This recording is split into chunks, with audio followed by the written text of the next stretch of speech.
Bonjour à tous. Et si on parlait du rachat de la Haggadah? Vous savez, celui des quatre enfants qu'on traduit dans les Haggadot en français par le méchant, l'impie. J'ai même vu une fois le pervers. Alors, rachat, Mahomer, qu'est-ce qu'il dit le rachat? Et comment est-ce qu'il faut lui répondre? Alors, qu'est-ce qu'il dit? C'est écrit dans le livre de Shemot, de l'Exode, au chapitre 12. Là-bas, il écrit, si un jour tes fils te disent Ma ha'avoda azot lachem. Qu'est-ce que c'est que ce travail-là pour vous? Qu'est-ce que c'est que ce culte-là pour vous? Oui, parce qu'il faut vous dire que le contexte là-bas dans le verset, c'est le contexte du Korban Pesach, du sacrifice pascal. C'est-à-dire que le père, il est en train de faire le sacrifice pascal, et la Torah dit, peut-être qu'à ce moment-là, tes enfants viendront te dire, mais c'est quoi exactement ce que tu es en train de faire? Ma ha'avoda azot lachem. Là-dessus, la Haggadah, elle part dans une hystérie. Lachem, il a osé dire pour vous, qu'est-ce que c'est que ce travail-là pour vous et pas pour lui. Il s'est exclu de la collectivité. Et s'il s'exclut de la collectivité, et c'est comme s'il reniait l'essentiel du judaïsme.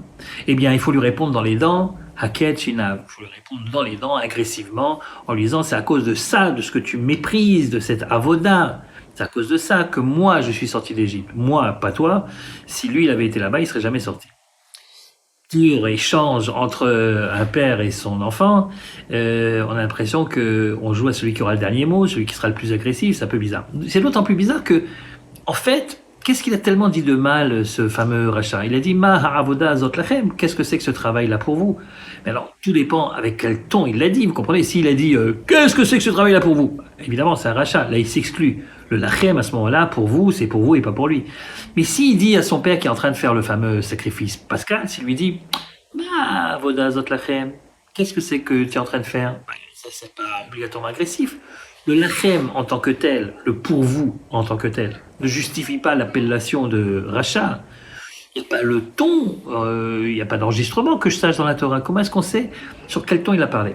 Alors la vérité, si vous regardez bien le verset, alors dans la Haggadah ça apparaît pas, mais si vous regardez bien le verset dans le livre de Shemot, dans l'Exode, là-bas vous verrez qu'il n'y a pas écrit « lorsque tes enfants te poseront une fois la question suivante ». C'est pas écrit comme pour le chacham, comme pour le sage, ou comme pour le tam qui entoure le rachat dans les quatre enfants. C'est pas écrit lorsqu'ils te poseront des questions.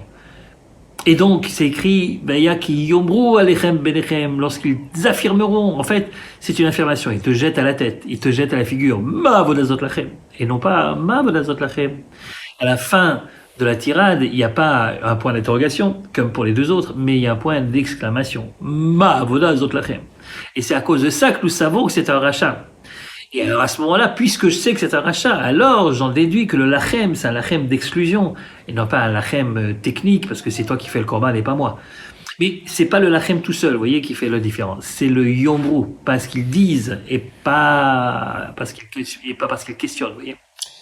Et puis, à partir du moment où je sais, parce que j'ai entendu que c'est un rachat, alors à ce moment-là, même l'utilisation du mot avoda est significative, parce que avoda, dans un contexte de sortie d'Égypte, avoda, c'est le terme qu'on utilise pour décrire l'esclavage. Avoda parer, avoda kasha, avadim aïnou, nous étions esclaves. Et donc, en fait, la vraie question du rachat, et c'est pas une question qui est facile à répondre. Ma ha'avoda zot lachem, qu'est-ce que c'est que cet esclavage pour toi? Pourquoi est-ce que tu me racontes depuis le début que la fête de Pessah, c'est la fête de la liberté? Zman cherutenu. C'est pas la liberté, t'as vu ta tête? Enfin, surtout celle de maman qui depuis 3 semaines brique le pont et nettoie la maison. Enfin, c'est pas une liberté, ça. Liberté, ça veut dire que t'es libre et tu te conduis de manière agréable. Mais là, le judaïsme, c'est des contraintes. Alors bon, t'es plus l'esclave de Pharaon, je veux bien, mais t'es devenu l'esclave de Dieu. On t'a changé de maître. Mais esclave tu étais, esclave tu es toujours. C'est ça la question du rachat. Ma ha'avoda zot lachem. Pourquoi prétends-tu que cette fête, c'est la fête de la liberté? La vérité, c'est une bonne question. Et moi, ça met beaucoup de temps à comprendre qu'est-ce que la Torah veut dire par là, qu'est-ce que le sage veut dire par là, en disant que la sortie d'Égypte, c'est la fête de la liberté, alors qu'on a reçu juste après la Torah qui est une forme de contrainte, choisie librement, j'entends bien, mais contrainte quand même. Et donc, je vais vous dire à quel moment j'ai compris le sens de cette fameuse liberté. C'était il y a longtemps, lorsque j'ai fait mon aliyah, que je suis allé à l'armée, et que comme j'étais déjà marié, et que j'avais déjà un enfant, et même un enfant et demi, alors l'armée m'a dit, écoute, t'es trop vieux pour nous, tu vas pas faire 3 ans à l'armée, tu vas faire beaucoup moins. Et donc je suis allé dans une unité où il y avait des gens qui étaient aussi âgés que moi, et même davantage. Alors, vous savez, ce qui était très difficile, c'était pas tellement l'effort physique, parce que bon, ça va, on n'était pas non plus très vieux, mais c'était le fait que celui qui nous donnait des ordres, vous savez, qui nous disait, vous avez quelques secondes pour mettre en rang de 3, etc., enfin, comme on fait dans les armées, celui qui nous apprenait la discipline militaire, c'était un gosse de 18 ans, 19 ans. Enfin, pour nous, c'était un jeune, quoi, très jeune. Et psychologiquement, c'est pas simple d'être obligé de répondre aux ordres de quelqu'un de 18-19 ans lorsque toi-même tu as déjà 25-26 ans. Et ça, c'était très compliqué pour mes amis. Et la vérité, c'est que l'armée, c'est déjà en soi, que ce soit l'armée en Israël ou ailleurs, c'est déjà en soi un système qui est un système qui prive de la liberté. Tu n'es même pas libre de ton propre temps. Mais il y a dans les lois de Tzahal, il y a un alinéa qui nous dit que si tu es religieux, si tu es un juif religieux, tu peux aller prier une demi-heure le matin pour faire la prière du matin de Shacharit sans que quelqu'un vienne t'embêter. Eh bien, lorsqu'on allait prier, il y avait cet espace un petit peu surréaliste. Je parle de la période des classes, qui est une période très, très compliquée, où dans cet univers privé de liberté, il y avait ces 30 minutes qui étaient des minutes complètement libres. Mais c'est pas seulement qu'il y avait une demi-heure de liberté sur une journée de 24 heures, c'est que cette demi-heure de liberté, finalement, éclairait les 23h30 autres d'une toute autre manière. C'était comme si on voulait nous rappeler que le reste du temps, c'est une sorte de convention, c'est un jeu de rôle.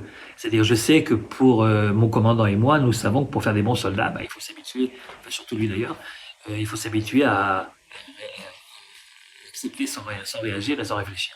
Mais lorsqu'il s'agit de choses très importantes, comme la tfila, comme la prière, comme les relations entre moi et ma conscience, entre moi et Dieu, alors là, il n'y a plus de commandant et il n'y a plus de soldat. Et non seulement ça, mais vous savez, quand on fait la prière du matin, on met un talit, et quand on met un talit, il n'y a plus de grade. Il se trouve que notre commandant de 18 ans, il était religieux également. Donc lui aussi, il mettait un talit, et devant Dieu, il n'y a plus de différence. Eh bien, ce monde un petit peu surréaliste, où on se rend compte que finalement, quand il s'agit de choses très importantes, le commandant n'a aucune prise sur moi, ça m'a fait comprendre qu'est-ce que ça veut dire que lorsque tu rentres sous le joug de la Torah, ça te libère. Ça te libère pas entièrement, mais ça te libère de l'esclavage d'autres êtres humains. Esclave pour esclave, choisis d'être esclave de l'absolu. Celui qui décide une fois pour toutes d'être esclave de Dieu ne sera plus jamais esclave des hommes.